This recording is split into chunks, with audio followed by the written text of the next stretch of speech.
Most homeowners spend a lot of time thinking about what goes on before their home hits the market. Things like photography, pricing, preparing their house for sale, choosing the right agent.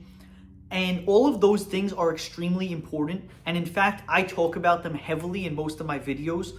But this week, I actually want to shift focus a little bit and start talking about what happens after you list your house for sale. So the first thing that I want to point out is that the first few days on the market, specifically that first week, is crucial for your listing. That is when buyers are going to react the strongest to it, when it's new and when it first comes out.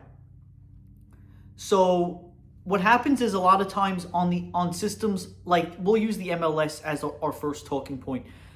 In the MLS, agents will have auto searches set up for their buyers. And when a new listing comes up on the MLS, even if it's active no showing, which is like the phase leading up to actually accepting viewing appointments, buyers will get an email instantly. The second that I enter your listing into the MLS, buyers will get that email. And they will be able to review your listing if it meets their criteria. So this is a really powerful tool because everyone that's already in the market that's been looking at houses is going to get this sent directly to their inbox as soon as I list it. This is one of the reasons why the presentation is so important. And I always talk about positioning, and positioning is the presentation, the pricing, the preparation, all of those steps that go into launching your house for sale.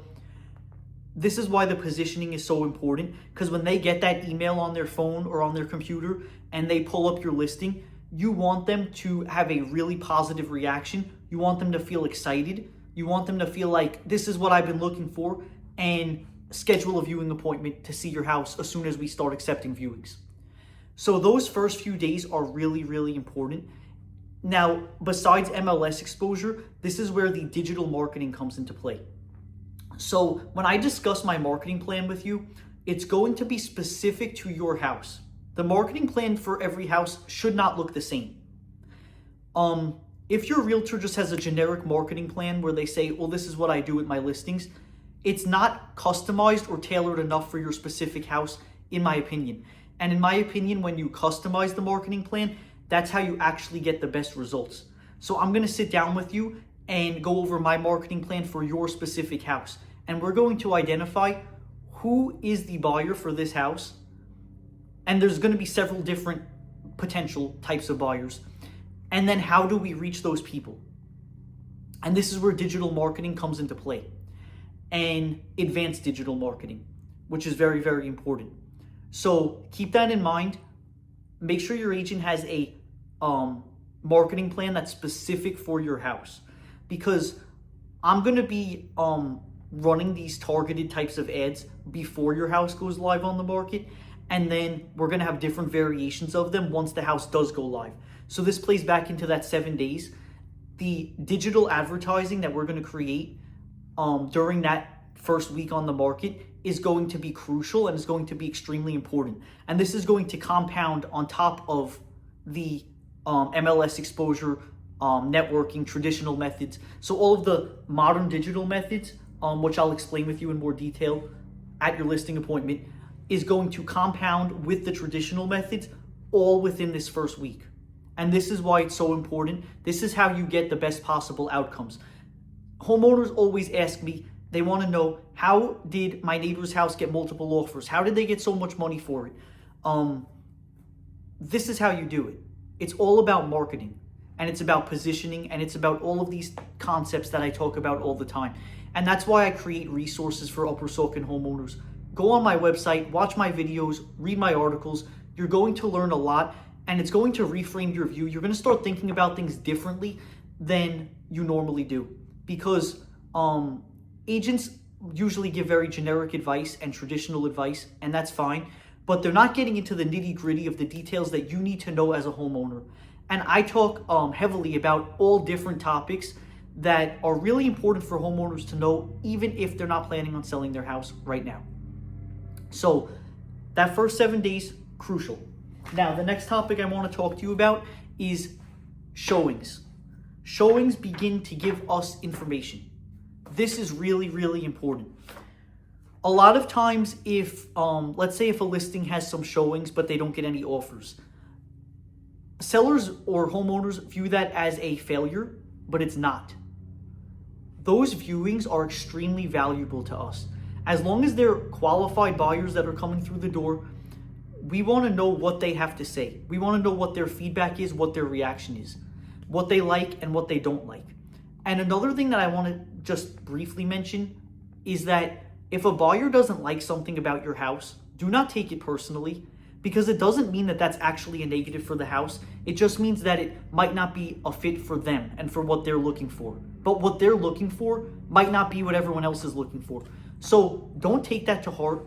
Don't get upset over it. Don't feel insulted. Every buyer is looking for something different. And I will help you sort through that feedback and determine what's actually pertinent and what's not. And the thing that we want to do is we want to look for patterns. That's really important. So if one buyer says something, that's a lot different than if 6 buyers say something. So we're going to look for patterns in the feedback, and then I'm going to discuss that with you. And what does it mean for the sale of your house? Do we need to do anything differently? If so, what do we need to do? And I'll walk you through all that. But I just wanted to say that because sellers love their houses. They have a lot of memories in their houses. They get insulted. I get it. I totally understand that. But don't, because the buyer, it might just be not what that one particular buyer is looking for. The next thing is that, and this sort of plays right into that, their feedback matters, but their behavior matters more. So what they say versus what they do. They can leave us feedback and they could say, oh, we don't like this, we don't like that, we don't like this. And then they could go ahead and they can submit an offer. So, and that's sort of like a disconnect, right? Because they're telling you they don't like this stuff, but then they're submitting an offer. So in a case like that, we want to watch their actions more than their words. Someone could come through and they could rave about the house and say how much they love it. And they could say that they're bringing us an offer, but then not actually write one up. So really important to keep that in mind. Actions speak louder than words. We're going to watch what do buyers do, not just what they say. And I'm sorry the camera's shaking a little bit. My puppy is chewing on his bone and he is about to knock it over. So now we're gonna compare that response against expectations. So what are the seller's expectations? What are the buyer's expectations? And how does that align or correlate with the response? That all plays back into the feedback. That's all a process that I'm going to walk you through. Don't worry about the details right now. That's something that I will walk you through as it happens. Now, what happens if we get an offer? And this is important. Even more so, what happens if we get multiple offers? Because that's the goal. I'm never going to guarantee you that you're going to get multiple offers because I can't see into the future. I can't tell you that that's definitely going to happen. But what I can guarantee you is that we are going to be positioned and launched in the best possible way to make that outcome as probable as possible, if that makes any sense. We're going to increase the likelihood the most that we possibly can.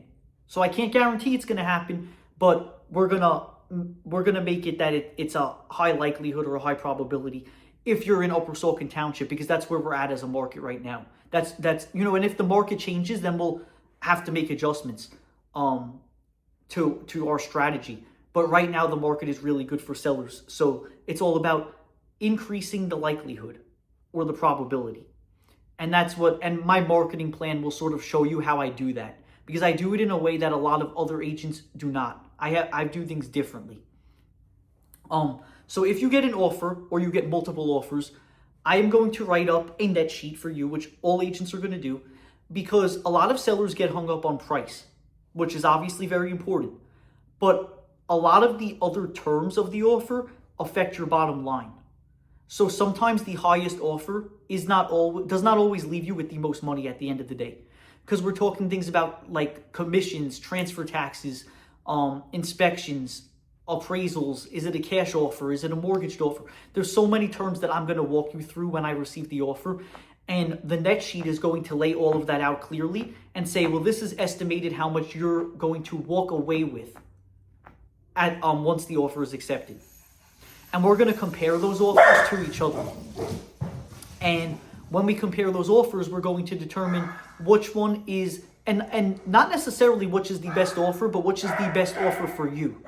Because the best offer for, in just on paper, may not be the best offer for you. Because maybe you need to close quickly. Maybe you need extra time and you need to close late. There's so many factors to consider, but that's why you need an agent to walk you through that process. And I will walk you through that process. And if we get multiple offers, we're going to compare them. We're gonna look at them. If we only get one offer, then we're gonna say, okay, well, this is the offer we have, and what is the most logical and practical next step to take to achieve your specific goals. And that, once again, it's gonna look different for every seller. So this is something that a lot of sellers wonder: what happens if the response is not what we expected? So what if we do everything right, we position right, we price right, we present the listing in the best possible light, and the response is just not what we were hoping for? Maybe 14 days go by and we just don't have any activity and we just don't have any offers. Then what do? We shift, we transition. Don't get upset about it. Don't worry about it. We're going to figure out the why. And that is going to dictate to us what we need to do moving forward. And we're going to pivot and we're going to do what we need to do to make corrections to affect the listing positively. Obviously, hopefully it doesn't come to that, but it's always a possibility, and it's something you need to be aware of.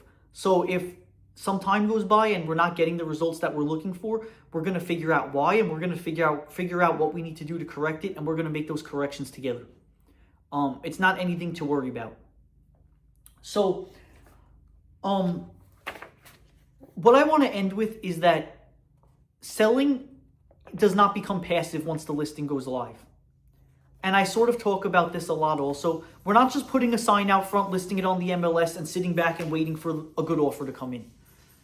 We are going to constantly be analyzing, adjusting, taking feedback, seeing what the response is. We don't just sit back. We have to actively continue marketing the property and pivoting and adjusting and doing what we need to do to get it sold. So this is not passive. So yes, there's a lot of preparation that goes in beforehand, but after the listing goes live, we do not become passive. We don't just sit back and wait for offers. We're going to keep working, and we're going to keep working hard to get you the best possible result. And that's really what any good agent should do. So if your agent is just sitting back and just telling you, oh, you need to lower the price, and not really giving you a clear direction, chances are they're not really doing the best thing for you, and you should have that conversation with them. Do not become passive once you list your house for sale. That is the beginning of the process, not the end of the process. And I hope that you found this helpful. It's a little bit of a different angle than what I've been talking about lately, but it's something that's really important, and it's something that sellers need to know. And I will make more videos more in depth about different things that go on after your house is listed for sale. But for now, I hope that you found this helpful, and take a look at my other videos, and feel free to subscribe to my channel or check out my online resources at nickgsellspa.com.